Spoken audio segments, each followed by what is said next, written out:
We're talking about a project conducted between research teams in Cambodia, Laos and Vietnam, led by Mr. Dun Vut from the Ministry of Education, Youth and Sport, Cambodia. His task was to coordinate a study of the policies, technologies and skills available for distance education in those three countries. I'd be glad if you'd start by discussing the objectives of the project. I'm pleased to firstly establish the core group composed with the Ministry of Education, Youth and Sport and International Institute of Cambodia. In Laos, the National Science Council and STIA, Information Technology Agency, and in Vietnam, they composed the core group from the colleagues from the country Thai.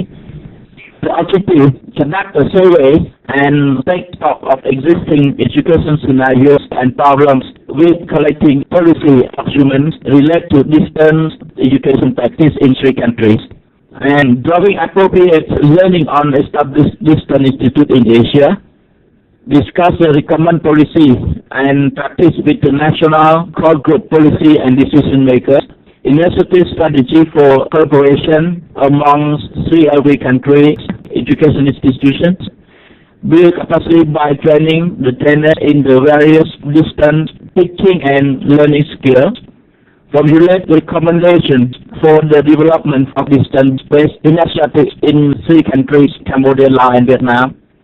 We conducted research in 2005 in Cambodia and Phnom Penh, another three provinces, and Laos we have three areas, and Vietnam we have two, Ho Chi Minh City and Hanoi.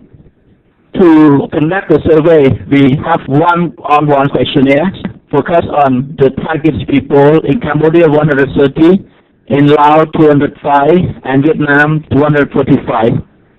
We've interviewed government, teachers, students, parasitic organizations, and NGOs.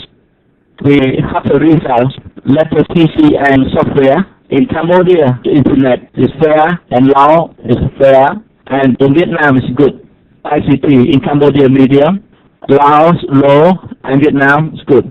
Distance education useful for remote communities that never ask a good as a face-to-face education.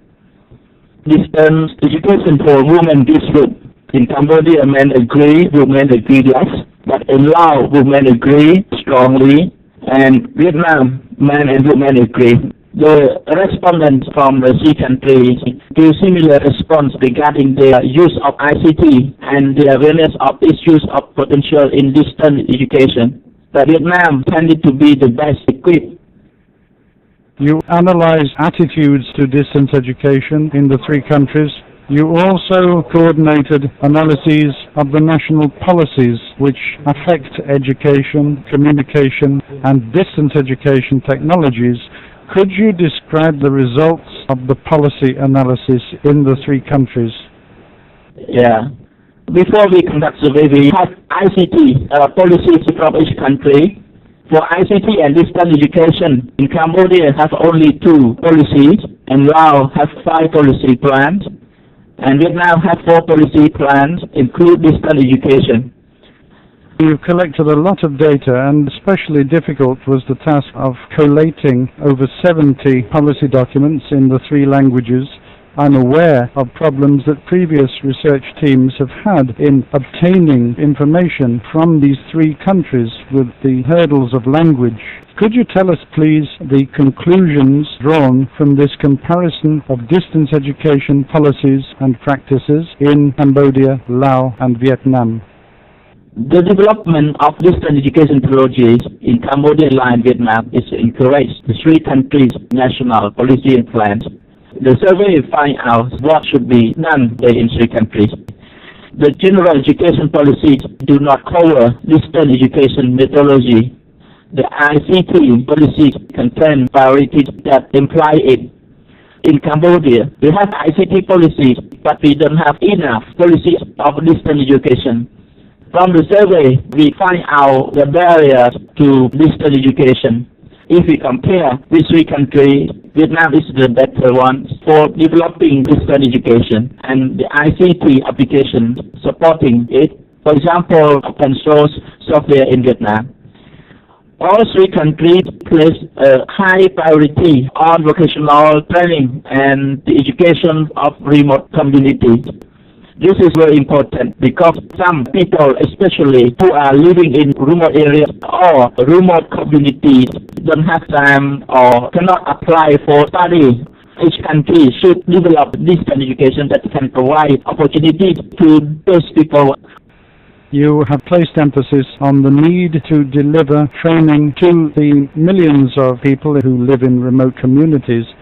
The conferencing method we're talking on today is not widely in use in Asian countries, but you have demonstrated from Phnom Penh in Cambodia something which I think educators in your three countries doubt. They do not believe it is possible to have a style of distance education which works well in Cambodia, Laos and Vietnam. Can we describe steps that we can take to increase the efficiency of distance education in Asia? The three countries have a commitment to have public seminars to present the project results to educators, policymakers, students, and to discuss how distance education can be useful. Studying groups are being arranged in three countries to arrange these activities to provide information of distance education and ICT to those people. Also, we have guided on distance education planning and implementation, appropriate technology and learner support systems. One of the results that you reported was that people in the three countries believe strongly at this stage that distance education is a second-rate alternative to face-to-face education. I would suggest that your project has been valuable in giving evidence that will help them to appreciate that distance education technologies can provide good interaction of the type we're having today. So I'd like to thank you very much, Dungvut, for all your work. This project has fulfilled the objective to make sure that the public, teachers and students in Cambodia, Laos and Vietnam would become more aware of the possibilities of distance education through policy analysis, surveys and seminars. So thank you very much for the work on the project and for this presentation today. Bye-bye.